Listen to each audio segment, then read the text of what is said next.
దేవునికి మహిమ కలుగునుగాక. ప్రియ దేవుని బిడ్డలారా, మీరు ప్రతిరోజు మా కోసం ప్రార్థన చేస్తున్న విధానాన్ని బట్టి ప్రభువుని నేను ఎల్లప్పుడూ స్తుతిస్తూ ఉన్నాను. అలాగే నేను కూడా మీ అందరి కోసం ప్రతిరోజు ప్రార్థన చేస్తూ ఉన్నాను.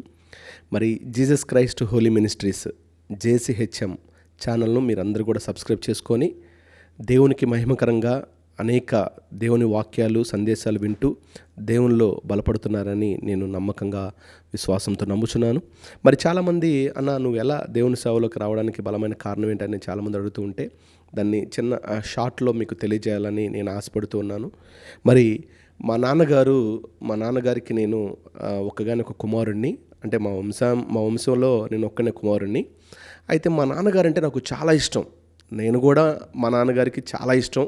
ఎవరన్నా అడిగితే మా నాన్నగారి పేరు సుధాకర్ రావు, నువ్వు ఎవరి కోసం బ్రతుకుతున్నావంటే మా నాన్న అంటాడు, నేను నా కుమారుడి కోసం బ్రతుకుతున్నానని చాలామందికి చెబుతూ ఉంటాడు. అయితే మా నాన్న మద్యానికి బానిసయ్యి తన జీవితాన్ని అస్తవ్యస్తం చేసుకున్నాడు. భయంకరంగా మద్యానికి బానిస అవుతూ అటు కుటుంబాన్ని, అటు భార్యను, బిడ్డలను గందరగోళం పరిస్థితికి మా నాన్న జీవితాన్ని తీసుకువెళ్ళాడు. మద్యం లేనిది జీవించలేకపోతున్నాడు. నేను మా నాన్నని గమనిస్తూ ఉండేవాడిని. మద్యానికి బాగా బానిస అయిపోతూ మా నాన్నకి బ్రెయిన్లో బ్లడ్ క్లాట్ అయిపోయి చాలా హాస్పిటల్ చూయించున్నాం. కొన్ని లక్షల రూపాయలు ఖర్చు పెట్టి మా నాన్న ఎలాగైనా సరే బ్రతికించుకోవాలి. ఎందుకంటే మా నాన్న అంటే మాకు చాలా ఇష్టం. ఎందుకంటే ఆయన కష్టపడుతున్న ప్రతి రూపాయిలో సగం మద్యానికి ఖర్చు పెడుతూ సగం మాకు ఖర్చు పెట్టేవాడు. పూర్తిగా ఖర్చు పెడితే మేము చాలా ముందుకు వెళ్ళేవాళ్ళమి. అయితే అలాంటి మద్యం తాగుతప్పుడు కూడా మా గురించి ఆలోచిస్తూ ఉండేవాడు. అయితే మా నాన్న బ్రెయిన్ బ్లడ్ క్లాట్ అయ్యి డాక్టర్ చెప్పాడు, ఈయన కేవలం మద్యానికి బానిస అవ్వడం వల్లనే ఈయన ఈ విధంగా అనారోగ్య పాలయ్యాడని చెప్పేసి డాక్టర్లు చెప్పారు. ఎన్నో విధాలు ప్రయత్నం చేసాం. మా నాన్నగారు మరణించి ఉన్నారు.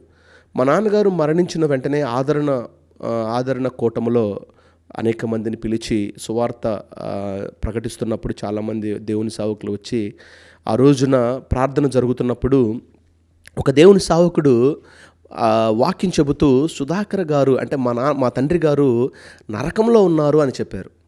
అంటే ఎవరైతే ప్రభువుని అంగీకరించలేదో, ఎవరైతే ప్రభువుని నా సొంత రక్షకుడని తెలుసుకోలేదో, రక్షణ, మారు మనసు, పాప క్షమాపణ, యేసయ్య రక్తంలో కడగబడని జీవితాలు ఎవరైతే ఉన్నారో వారు ఖచ్చితంగా నరకంలో ఉంటారు అని ఆయన ఆ దేవుని వాక్యాన్ని అందిస్తున్నప్పుడు నేను దాన్ని వినడం ప్రారంభించాను. మా నాన్నగారు నరకంలో ఎలా ఉంటారు, అక్కడ నరకంలో ఆ సిచ్యువేషన్ మొత్తం, నరకంలో ఎలాంటి ఇబ్బందులు ఉంటాయి, ఎలాంటి బాధలు ఉంటాయి, అవన్నీ కూడా దేవుని సేవకుడు తెలియజేస్తున్నప్పుడు నేను నిజంగా ఏడ్చాను. మా నాన్నగారు ఇక్కడ మరణించున్నాడు, మరి నరకంలో కూడా ఇబ్బంది, అక్కడ సమస్యలేనా అని ఆ బాధపడుతున్నప్పుడు అయితే లాస్ట్లో ఒక మాట మాత్రం దేవుని సేవకుడు చెప్పాడు. అదేంటంటే, సుధాకర్ నరకంలో ఉన్నప్పటికీ కూడా అతని ఆత్మను కొంచెం సంతోషపరచవచ్చు. అదేంటంటే, కుటుంబ సభ్యులు అతనికి ఎవరంటే బాగా ఇష్టమో వారు కూడా నరకానికి రావడం ఆ వ్యక్తి ఇష్టపడడు. కాబట్టి వారు ఇక్కడ ఆ నరకాన్ని తప్పించుకోవడానికి యేసు ప్రభుని వెంబడించిన వారు ఎవరైతే ఉంటారో వారు నరకం తప్పించుకొని పరలోకంలో ఉంటారు.